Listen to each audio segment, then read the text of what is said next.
Fala galera, professor Wagner do curso Agora Vai. A gente está aqui continuando um pouquinho com os nossos extensivos de física, beleza?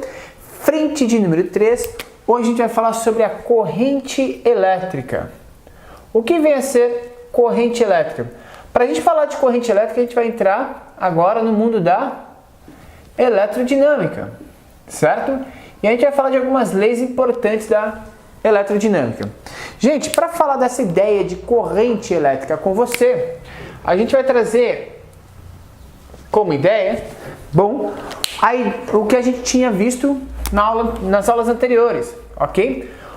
Por que surge corrente elétrica? Primeiro, porque os elementos têm elétrons em sua estrutura, certo? Esses elétrons estão nos condutores.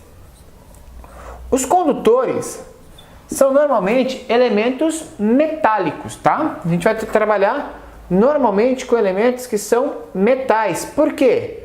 Porque são os melhores condutores que a gente tem. Porque eles têm elétrons livres em sua estrutura, ok? Dá uma aprofundada aí na química que você vai verificar o porquê da utilização dos metais na ideia de condutores elétricos, ok? Dado um fio condutor, eu vou fazer um fiozinho aqui, ok? Os elétrons sempre estiveram aqui, ou seja, a gente sempre tem os elétrons. Eu vou fazer esses pontinhos vermelhos aqui no fio, representando como se fossem elétrons, ou seja, é como se fosse um tubo aí com diversos elétrons passando. Qual que é a ideia, galera? A ideia aqui é que esse fio com esses elétrons eles têm movimentos aleatórios, certo? Beleza, professor, e aí? E aí, galera, que a gente quer dar para esses elétrons um movimento ordenado, ou seja, organizar esse movimento. Por quê? Porque quando esses elementos chamados elétrons se movem, eles liberam um tipo de energia chamada energia cinética. E a gente pode aproveitar dessa energia de movimento deles para transformar em outras formas de energia, certo? Então essa é a ideia da eletricidade, transformar essa energia de movimento do elétron. Como que a gente faz isso? A gente oferece aos terminais desse fio, então eu vou refazer o fio aqui, a gente coloca nos terminais desse fio uma diferença de potencial. Então eu coloco uma região aqui de potencial positivo, uma região aqui de potencial negativo, ou seja, duas regiões que tenham potenciais elétricos diferentes, ou seja, ofereçam energias diferentes eletricamente, certo? Então eu tenho o potencial positivo aqui, o potencial negativo aqui. Quando eu tenho essa relação de potencial nesses dois elementos, o que vai acontecer? Eu vou fazer aqui os elétrons rapidinho, Vamos fazer elétrons caminhar, vamos fazer os elétrons andar, ok? Quando eu tenho esse sistema aqui, o que vai acontecer? Vai começar a surgir um movimento ordenado desses elétrons, ou seja, os elétrons vão começar a se movimentar todos na mesma direção, no sentido do menor potencial para o sentido do maior potencial, certo? Esse aqui é o sentido real de movimento dos elétrons, tá? Tá bom, né? Já dá pra gente entender como que funciona. E aí quando a gente tem esse movimento ordenado, a gente soma essas pequenas parcelas de energia e essa energia começa a se tornar uma energia mais viável para a gente estudar, certo? E como que a gente mensura, professor, a intensidade de corrente? A gente pega uma secção transversal desse fio.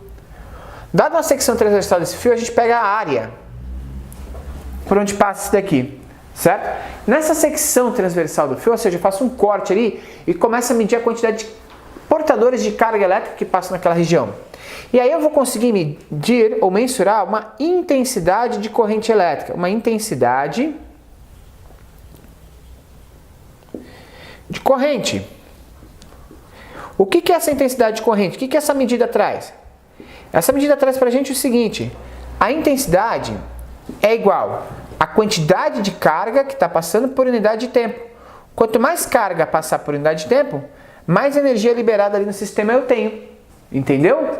Então é essa relação que a gente tem para compreender a ideia de corrente elétrica em um circuito. A intensidade de carga é a variação de cargas elétricas pela variação do tempo. A variação de cargas elétricas seria dada em coulombs. E o tempo seria dado em segundos.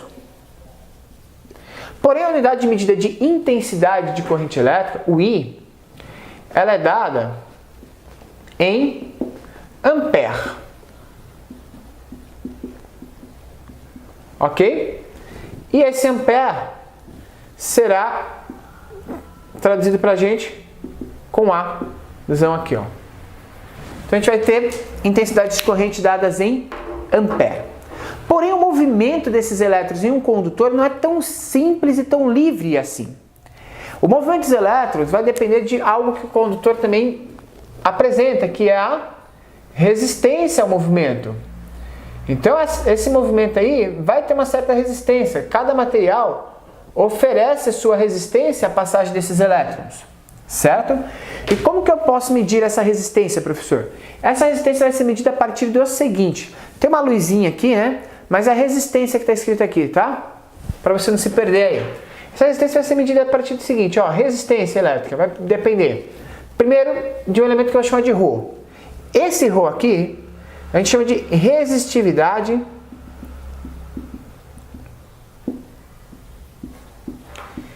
elétrica do material.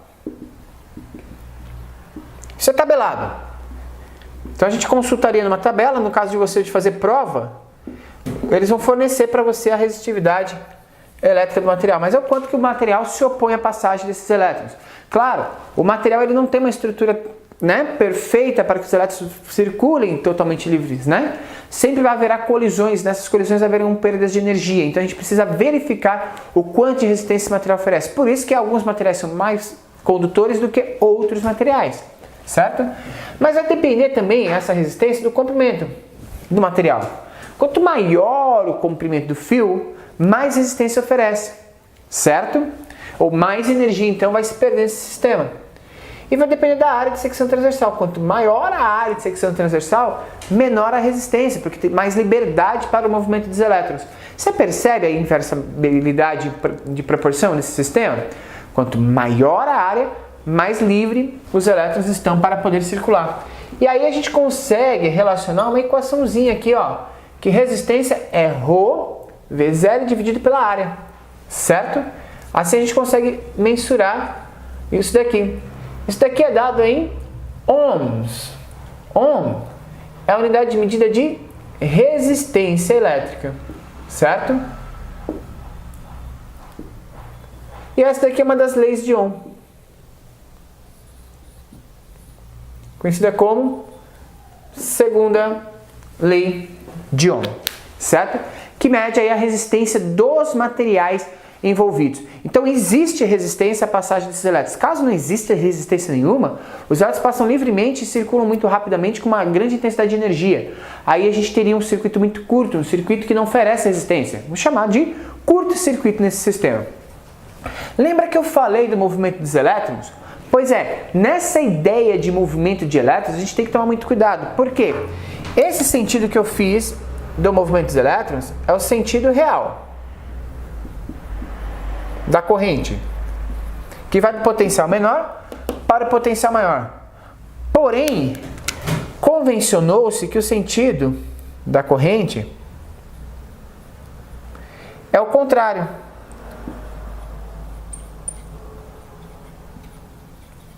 Porque eles acreditavam que o positivo é onde você tinha mais energia e o negativo é onde você tinha menos energia. Então você convencionou esse sentido oposto aí para o movimento dessas cargas elétricas, esses portadores de carga. Beleza? Bom, pensando nesse sistema, a gente pode desenhar um pequeno e um primeiro modelo de circuito elétrico desse sistema. Como? O circuito elétrico ele pode ser representado da seguinte forma. Eu tenho um fio condutor, eu tenho a fonte elétrica, que vai me permitir a diferença de potencial. Tá vendo que eu faço uma barra maior e uma barra menor? Positivo e negativo, maior potencial e menor potencial. Só para representar isso. Eu faço o condutor e no final desse condutor eu sempre vou colocar a resistênciazinha que é me oferecida, para que a gente consiga controlar o fluxo desses elétrons, certo? Então olha só, aqui existe uma diferença de potencial que a gente vai chamar de U. Aqui existe uma resistência elétrica. E a relação entre esse U e essa resistência vai permitir a circulação da corrente elétrica, no sentido real ou no sentido convencional. A gente vai trabalhar com o sentido convencional aqui, tá? Então a intensidade da corrente. A partir daqui, eu posso descrever a lei de Ohm, a segunda lei de Ohm, ou melhor, a primeira lei de Ohm, que diz o seguinte: dada uma diferença de potencial, ok? E uma resistência elétrica, que elas são diretamente proporcionais, a gente vai conseguir relacionar uma intensidade de corrente que passa. Ou seja, para verificar a intensidade de corrente, a gente precisa fazer a razão entre quanto de energia eu estou oferecendo e quanto de resistência esse sistema está me oferecendo, certo? O potencial é dado em volt, a resistência é dada em ohms e a corrente é dada em ampere. Lembrando que uma corrente em ampere é muito grande, então normalmente a gente trabalha com miliampere, microampere e até nanoampere. Miliampere é 10 a menos 3 ampere, micro é 10 a menos 6 ampere e nano é 10 a menos 9 amperes, certo? Tranquilo? Então a gente consegue desmistificar essa ideia de análise desse sistema e criar aí um circuito bem simples, certo? Então a gente vai trabalhar agora com essa eletrodinâmica, que é a partir das próximas aulas, e nessa eletrodinâmica a gente vai verificar o funcionamento desses circuitos, ok? Que é o movimento desses elétrons em fios condutores, que é o sentido convencional da corrente. Isso a gente chama de corrente elétrica, o sentido convencional, ou melhor, o sentido ordenado, ou movimento ordenado. Deixa eu escrever isso aqui, movimento ordenado de elétrons. Isso é corrente elétrica, certo? E com esse movimento ordenado de elétrons que a gente consegue propor através de uma diferença de potencial, a gente verifica esse movimento. Porém, sempre lembrando que esse movimento vai ter uma resistência para ele, certo? Galera, espero que eu tenha trazido aqui para vocês algumas informações interessantes. Trouxe aqui as duas leis de Ohm que falam aí das resistências elétricas oferecidas, que a corrente elétrica é a razão entre a diferença de potencial e a resistência no circuito, e que uma resistência de um material depende da resistividade desse material, que é tabelado, é o quanto de resistência que ele oferece para a passagem de corrente, e essa resistência vai aumentar com o comprimento desse material. Quanto mais comprido for esse material, mais difícil a passagem, mais energia a gente perde, e a área de secção transversal, ou seja, o quão grosso a bitola desse fio, certo? Quanto maior a bitola, mais corrente é possível passar, beleza? Por isso que a fiação do seu chuveiro, por exemplo, tem uma bitola maior do que a fiação que passa aí das lâmpadas. Por quê? Porque eu preciso de muito mais energia no chuveiro do que em uma lâmpada dentro de uma residência. Tranquilo?